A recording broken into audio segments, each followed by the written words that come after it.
Welcome to Builder 411. I'm your host, Mike Eccles. In today's video, we're going to talk about how do you wire in a complete circuit for receptacles. Video is going to cover from start to finish, and it really is geared towards new construction, or maybe you're doing a remodel.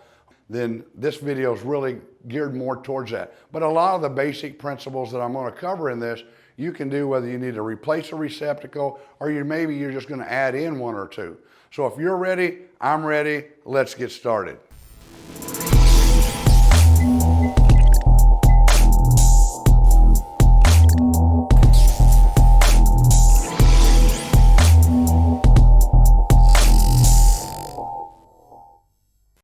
I'm your pro builder, Mike Eccles, and here at Builder 411, I'm here to help you understand the process, the materials, and the skills you need to have a successful product.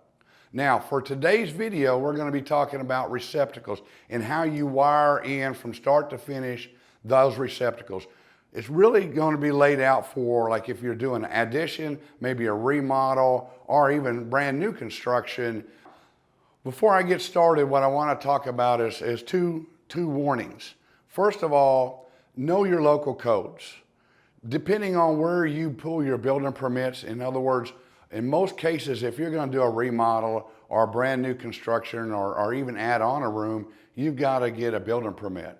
And know those local codes, because in some situations, the homeowner cannot do the electrical. It takes a licensed electrician. So please understand those local codes. The second warning I want to put out there is this. Anytime you're dealing with electrical components within your home, there's always a risk, if it's done incorrectly, of property damage or death. And so please, if you don't understand it by the time you get through this video and you don't feel comfortable with it, pick up the phone, call a licensed electrician. It all starts with layout. You need to lay your room out the way that you want to wire it in. And what I mean by that is, where are you going to put each one of those junction boxes for a receptacle? There are some guidelines. There's some code that you have to understand when you start to wire those in. I'll go into that more in detail, but you have to lay that room out. Once you get that room laid out, then you're going to go get those components. In other words, you go pick up those components, you'll come back, then you'll do the build. So I want to start off today with, let's look at, you need to just put yourself in that room and understand a couple things have to be present. Number one, you don't want any plugs in that room that's any further apart than 6 foot. In other words, once you put a plug in, like let's say like we put a plug in here, we don't want 6 or 8, no more than 6 foot between one plug to the next. So think about that when you're laying out, because you may put a plug, somewhere in this area right here, then within 6 feet of that, you have to put another plug. And go through there and mark where you're going to put those plugs. The second thing when you're doing the layout is you want those plugs, the bottom of that box, to be about 12 inches off the floor. The standard is about 12 inches to the bottom of the box. So measure from the bottom of the floor up 12 inches, and that's where the bottom of your box is going to be.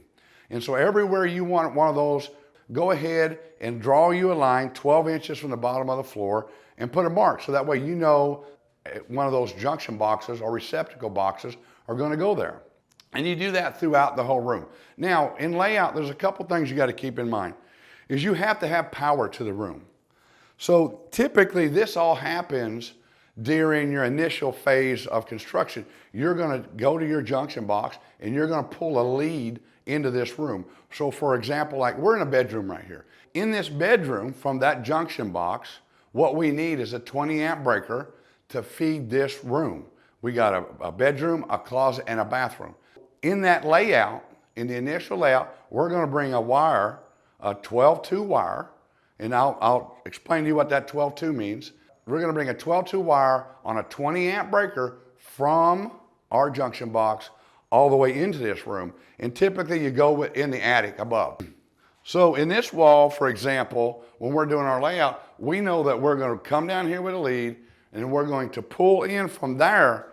We're going to pull in and do a series from that plug coming in that wall to the next one, to one on the south wall, and then we're going to do an exterior plug as well. So from this one lead coming from that junction box right here, we're going to have 4 actual receptacles off of that one lead. And you do that throughout your room. You may have 2 leads into a room, maybe 3, and then you're just going to run a series, one right after another, to try to tie all that in. And that will make more sense when I start to do the actual wiring of this room. But I want you to know when you're doing the layout, you got to think about that, because you got to think about the components that you're going to need. The next thing I want to do is I want to reposition the camera, and I want to talk about some of the components that we're going to need for our build. Okay, here we are now. The first phase of that process is to go in there and lay your room out. So now we've laid that room out, the thing we have to do is go purchase those components that we're going to need to do this particular project. Most of these components I'm going to show you is going to be the same components that you're going to use in your application. So I wanted to cover that. The first thing is 12-2 wire. Basically all that is, that's considered Romax. When you go to purchase these, just ask them you want Romax 12-2 with a ground.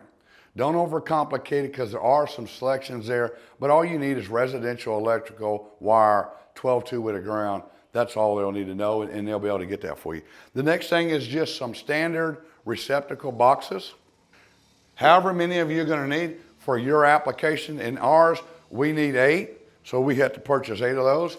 And then with that, the receptacles themselves, 8 of them. One of the things I didn't talk about when you're looking at the layout, any exterior plug that you have has to be what is called a GFI.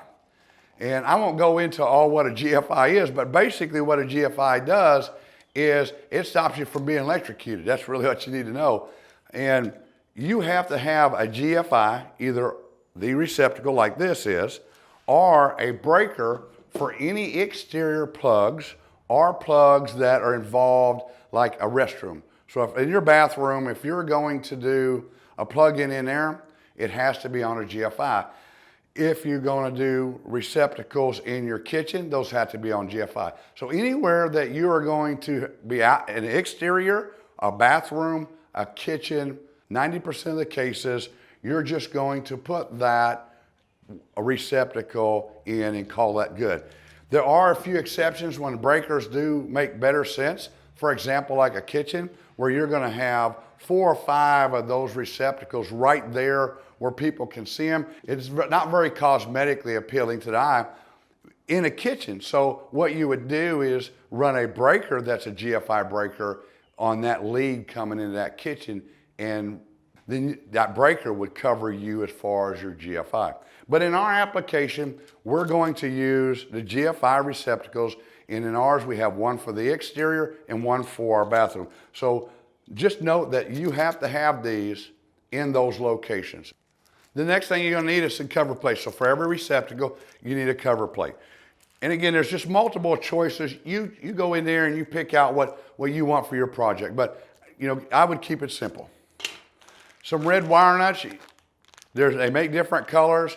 If you're going to be doing any wiring in your new addition or as part of your project, I would get some yellow, some red, and some green.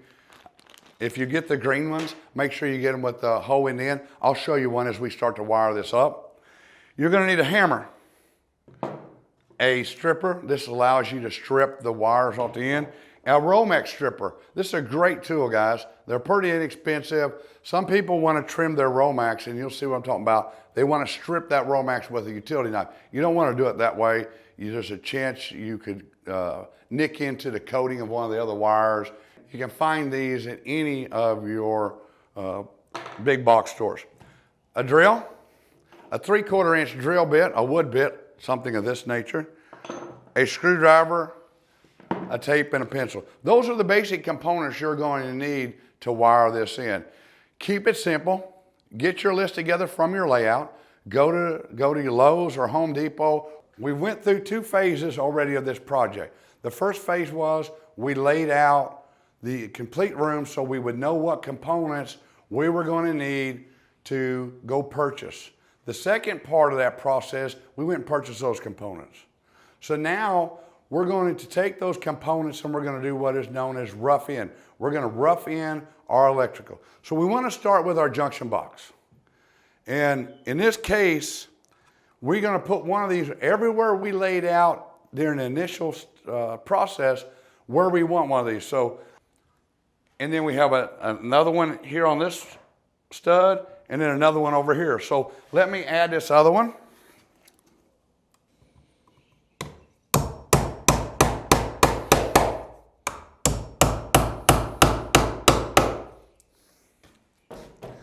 So we're going to do that for every single one of our receptacles. Everywhere we laid out that we were going to put one of those, we're going to take one of those junction boxes and we're going to put them in. We have went around on our project and we have installed all our receptacle boxes. So now that we've got all those receptacle boxes actually installed, what we want to do now is start running a wire. So we are going to start in our application on this back wall, and we're going to run a wire from our junction box. We're going to have to come over here where this first receptacle is going to go in, which is right here. And we're going to have to go up here in this top plate and we're going to drill the hole. Now I've already drilled that hole, but you need to drill it. Take your drill bit and your drill, and you're going to come up here and you're going to drill a hole in that top plate right above where that first receptacle is. Once you get that done, you're going to run your wire from your junction box all the way over and down into this wall. And so we have to come over these joists and down into that hole.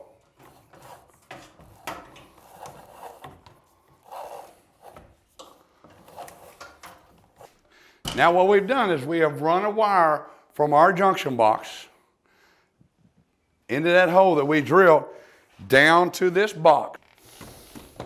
We're going to run that wire down inside that box.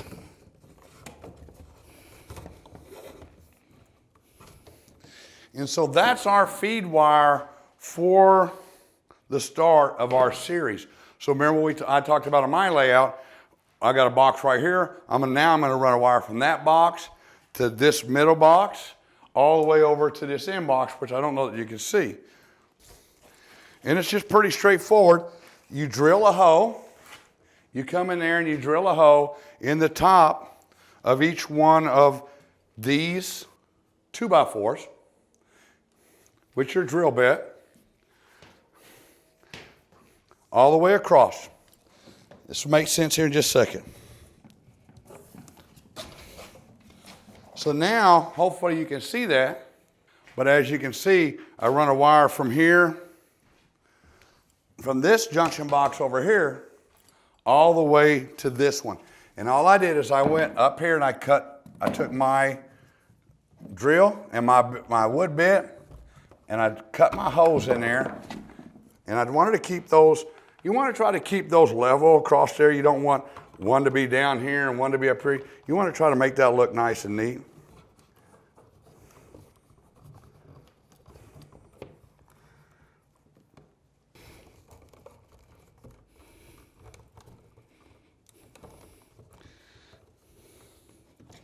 And so now this is my first lead right here. And from there, I'm running a series loop from that receptacle to this receptacle. Now I want to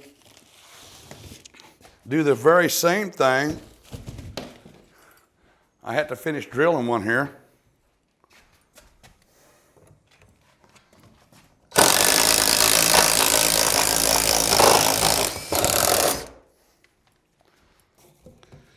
To here, through this one.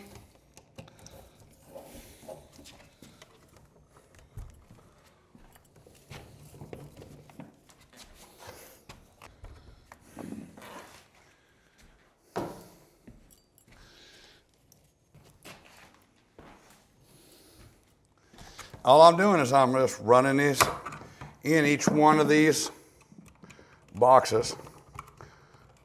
This is all going to make sense to you here in a minute.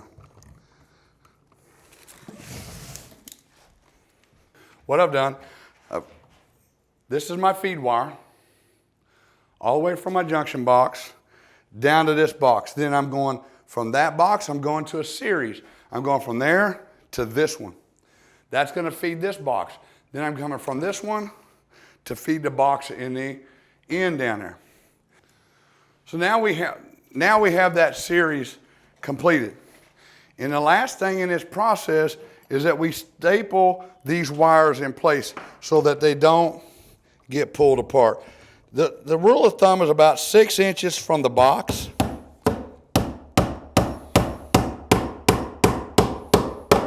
Again, we're not going to overdo it. I like to leave a little excess there.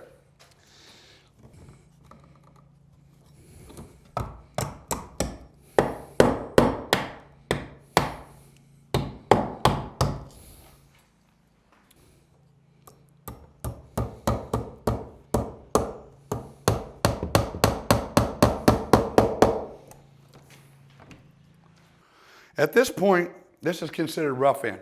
So we're going to do every single receptacle in this project. If your permit required the rough in electrical inspection, this is the part where, at this point, is where you would get call and ask for that inspector to come out and inspect your project. If you don't have that, then all you're going to do is you're going to move on to get all your sheetrock or whatever you decide you're going to cover this wall with. In this case, we're going to put insulation and sheetrock up here.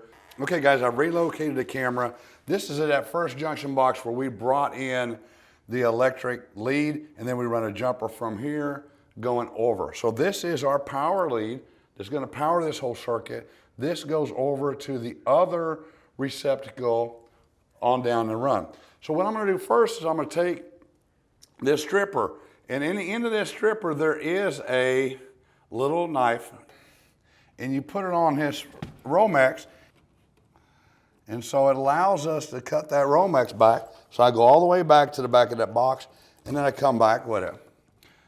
Then what we're going to do is we're going to strip all that wire off of there, that Romex itself. And that's just the rubber coating for this.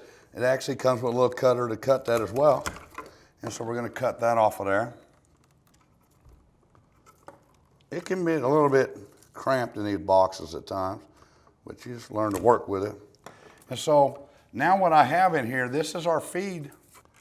And in our feed box, we have our lead, which is the black wire. We have a ground wire and the open or neutral wire. We have the same thing that's going to go over to our secondary plug in that series. Okay, now that we have all that stripped back, what we're ready to do is start tying all this together. And so the first thing we want to do is bring all those ground wires together. Now, you know I told you when you bought components to buy a wire nut, a green one. And that's what this one is. It has a hole in the end, like that I can actually put a lead in. That's what you're going to want to do here. I'm going to cut off a little bit more. And it's really easy. You just stick all these together, get that wire nut. So now what I've done is I've wired those grounds together. And with that, I've got this pigtail, which is going to make sense here in just a second. Now I have this receptacle. And in this receptacle, if you look at the back, there's little holes in the back. So you got a couple options here.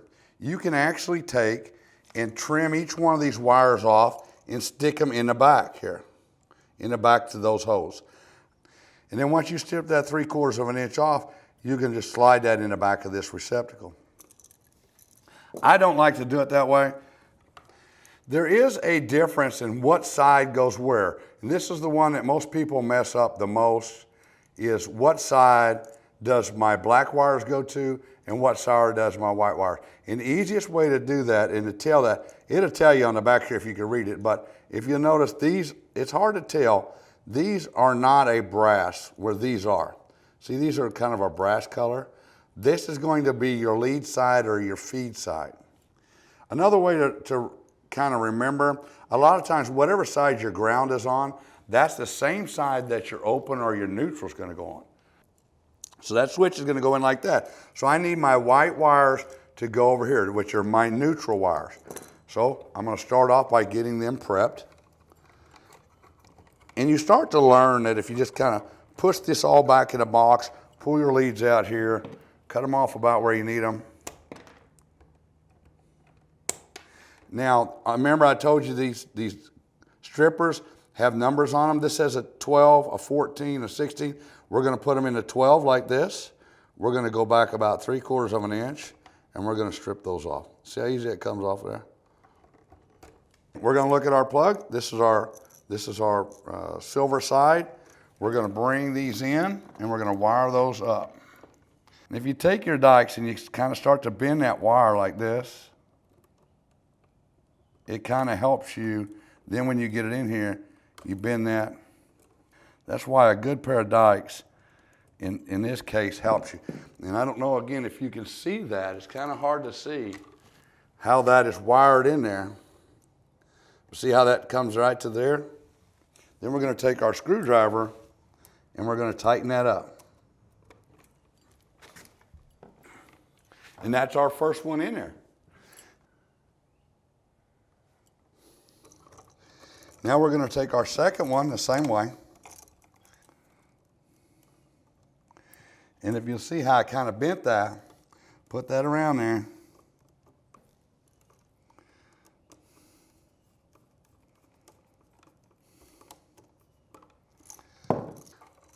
Do my black wires the same way.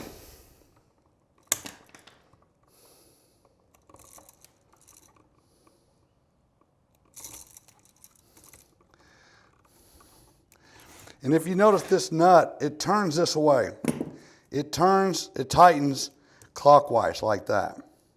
So when you start to run your wire on there, don't do it from the top because it doesn't help it twist. You want to go from the clockwise motion. So in this way, we're turning that this way. Going from the bottom because the screw's going to tighten this way. See, if I would have went the other way, then when I tighten this up, it would try to unwind. No, I'm spending a lot of time on this and detailing it, but I think it's important that you understand that. But a good pair of dikes like this helps you do this.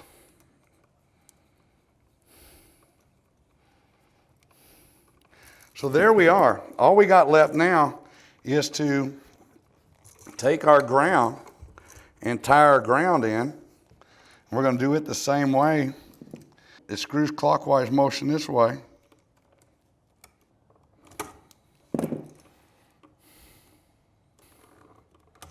And there we have our switch wired in. Our whites are over on this side, which is our silver side. And then our feed wires come in from this side to our black here and here. We take this and we just kind of bend it around a little bit. Find the holes in our box. Screw these all the way in. Once we're done, we get our receptacle cover. And real simple, we come over here and we put our receptacle on. Now, typically, when you're doing this is all your sheetrock's already on here. I'm going to leave you some links to some of those components that may be a little bit confusing for you in the description below. So look for those. Until next time, you keep building, we'll keep teaching.